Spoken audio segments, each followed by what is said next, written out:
Hello, Riley friends, and welcome back to Max Talks About Writing Advice. Today I have a very quick question regarding books and when they should end. Before I go anywhere, allow me to start this video by giving you the formal disclaimer and reminding you that the following is merely just my advice, my opinion, and what works for me. Don't take it as gospel, instead take it as the ramblings of a person who happens to look a little like this. With that silliness out of the way, the question goes a little like this.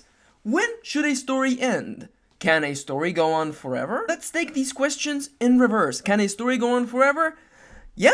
I mean, I think so. I don't see why it couldn't just go on forever. I mean, after all, JoJo's Bizarre Adventure is a manga that has been going on for longer than I have been alive. Seriously, considering the fact that JoJo's Bizarre Adventure has been running since 1986, considering that I was born in 1989, I think it's safe to assume that a story can indeed go on forever. Now that I think about it, actually JoJo's a pretty good example, because how does JoJo manage to tell a story over decades? Well, JoJo is a manga that's broken into arcs. Each arc contains its own set of events and characters and the smaller plot lines that are all part of a larger timeline. Now, as for the main question, when should the book end, I think that a series is most effective when each book, or part of the story, deals with one arc of the larger timeline. Again, I think the book will be most effective if the book actually finishes when you resolve the main thread, the main arc that the story was dealing with. And if not right after, then soon after. Additionally, if there are any plot threads that you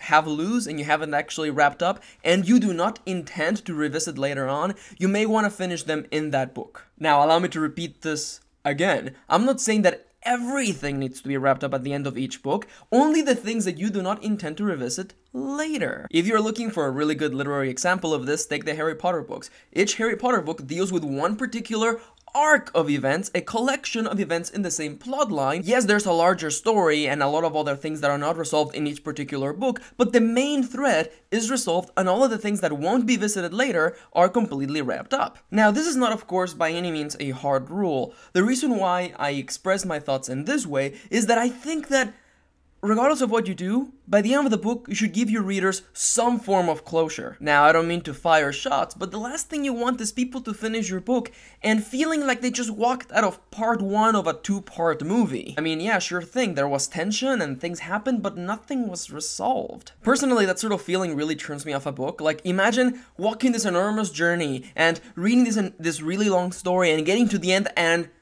getting no answers. I think we can all relate to the feeling of getting to the end of a story or the end of a book and one, not having answers to what happened in this book and having no certainty as to what is going to come after. That to me is a little bit of a problem. Now, in summary, here are my thoughts for how to finish a novel. One is to focus on one overarching series of events per book. Of course, these events are part of a longer plotline, but one arc per book. Second is wrap up all of the loose ends that you have in your story before you move onward, and leave open the ones that you do intend to revisit, but make sure to wrap up the ones that you are not going to be touching later on. The last thing you want is your readers to, finish a book and be like, wait, what happened to this character's sister? You just mentioned her, and the whole thing with her, is that ever gonna come back? Again, you want to give your readers some closure. You don't have to give them all the answers, just a little something for their time. They came with you through this enormous journey. They read your book, they read your story. Give them a little something, a little answer, a cute moment, a memento for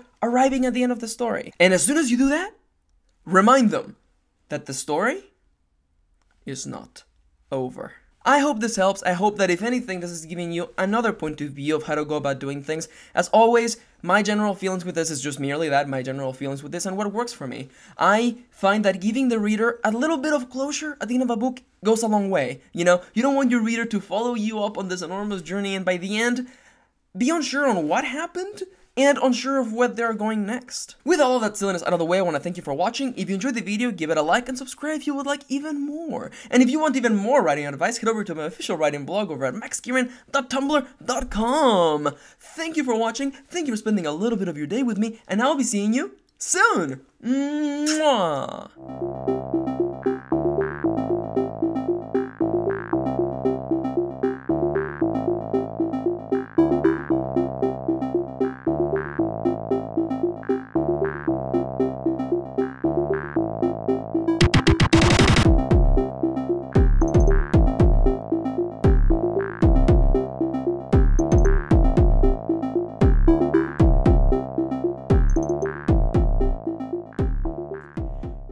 Okay, I'm gonna use this outro as a little bit of an editorial. I know that people don't like hearing hard rules, and I get that. And I hope that this video didn't come out as me giving you hard rules, because there really is no hard rules for writing. I just personally feel that if you finish a book by wrapping everything that happened in there and everything that you don't plan to revisit. I mean, because there may be strands of the story that you do not plan on revisiting until the next book, and that's okay.